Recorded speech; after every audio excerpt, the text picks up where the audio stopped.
June 4వ తేదీన జరగనున్న పార్లమెంట్ ఎన్నికల కౌంటింగ్ నేపథ్యంలో వరంగల్ ఎన్మాముల వ్యవసాయ మార్కెట్ యార్డులో ఏర్పాటు చేసిన కౌంటింగ్ రూమ్లను జిల్లా ఎన్నికల అధికారి, జిల్లా కలెక్టర్ ప్రావీణ్య, పోలీస్ కమిషనర్ అంబర్కిషోర్ ఝా పరిశీలించారు.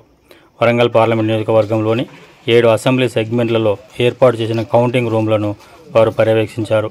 అనంతరం ఏర్పాట్లపై సమీక్షించారు.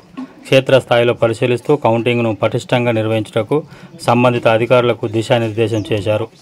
ఈ కార్యక్రమంలో మున్సిపల్ కమిషనర్ అశ్వనీ తానాజీతో పాటు అదనపు కలెక్టర్లు రాధిక గుప్తా, సంధ్యారాణి, డిఆర్డీఓ శ్రీనివాస్ తదితర అధికారులు పాల్గొన్నారు.